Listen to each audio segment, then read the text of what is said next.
देशामधील इंधन तुटवडा आणि आंतरराष्ट्रीय बाजारामध्ये कच्च्या तेलाच्या किमती वाढल्यानं भारतामधील पेट्रोल आणि डिझेलच्या दरामध्ये वाढ करण्यात आलेली आहे। पेट्रोल आणि डिझेलची ही वाढ तज्ज्ञांच्या मते किरकोळ दरवाढ आहे। दरवाढीच्या आणखी फेऱ्या होऊ शकतात। पेट्रोल आणि डिझेलच्या दरामध्ये आणखीन वाढ होईल असा तज्ज्ञांचा अंदाज आहे।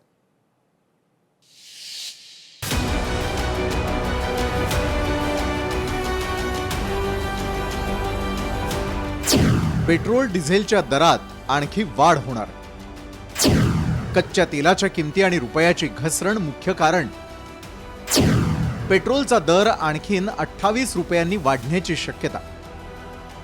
आखाती देशातील युद्ध संघर्षामुळे होर्मुझ सामुद्रधुनीमध्ये तेल वाहतूक जवळपास बंद असल्याने त्याचा मोठा परिणाम जागतिक तेल पुरवठ्यावर झालाय। भारतामध्ये असलेला इंधनाचा साठा मर्यादित असून संभाव्य भीषण परिस्थिती टाळण्यासाठी पंतप्रधान नरेंद्र मोदी यांनी 4 दिवसांपूर्वीच देशवासियांनी काटकसर करण्याचं आवाहन केलं होतं।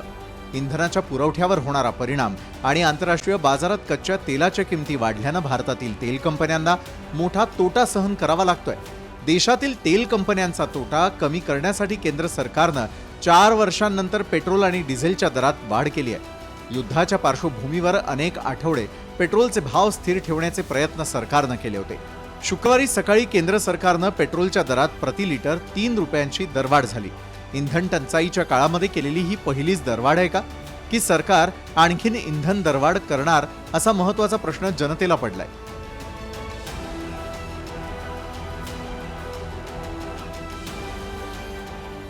पेट्रोल आणि डिझेलच्या किरकोळ दरामध्ये प्रति लिटर 3 रुपयांची माफक वाढ झाल्यानं तेल विपणन कंपन्यांना मर्यादित दिलासा मिळाला असला तरी ही दरवाढ कंपन्यांचा तोटा कमी करण्यासाठी पुरेशी नाही।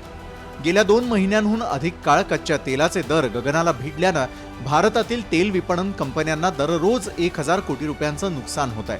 हे नुकसान जास्त काळ सहन करणं शक्य होणार नाही। 3 रुपयांची दरवाढ ही केवळ सुरुवात आहे। कालांतरानं इंधनाच्या किमती एकूण 25 ते 28 रुपयांनी वाढू शकतात। दररोजचे हजारो कोटी रुपयांचे नुकसान भरून काढण्यासाठी दरवाढ करणं हा सरकार पुढे एकमेव पर्याय असल्याचं मत हार्वर्ड विद्यापीठाचे पदवीधरांनी व्यक्त केलेले आहे। ब्रेंट क्रूडच्या एका बॅरलचा दर सुमारे $107.63 इतका आहे। 1 फेब्रुवारी 2026 रोजी त्याचा दर अंदाजे $70 प्रति बॅरल होता। 28 फेब्रुवारी रोजी अमेरिका आणि इस्रायलनं इराणवर हवाई हल्ले केल्यानंतर आखाती देशात युद्ध संघर्षाला सुरुवात झाली। या परिस्थितीमध्ये कच्च्या तेलाच्या केवळ किमती वाढल्या नाहीत तर कच्च्या तेलाचा पुरवठाही खंडित झाला। त्यामुळे मागणी तेवढा पुरवठा नसल्यानं अनेक देशांमध्ये पेट्रोलच्या किमती अव्वाच्या सव्वा वाढल्यात। अमेरिका आणि चीनसह बहुतांश देशांनी मोटर इंधनाच्या किमती वाढवल्यात। भारतात केंद्र सरकारनं तेल कंपन्यांमार्फत पेट्रोल आणि डिझेलच्या किमतींमध्ये हस्तक्षेप करत आतापर्यंत किमती स्थिर ठेवल्या होत्या। आता केवळ 3 रुपये प्रति लिटर दरवाढ करून तेल कंपन्यांना पूर्णपणे मदत होणार नसल्याचा दावा तेल उत्पादक कंपन्यांच्या संघटनांनी केलाय।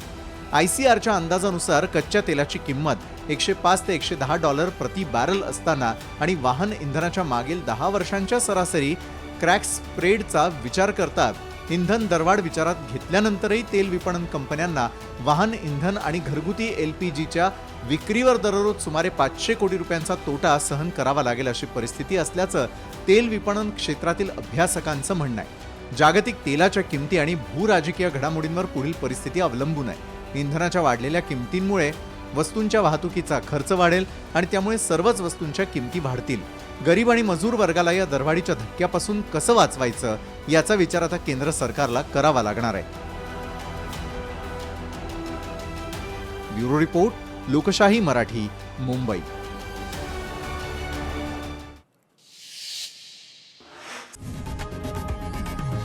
लोकशाही मराठी ऐका, पहा, जागरूक रहा।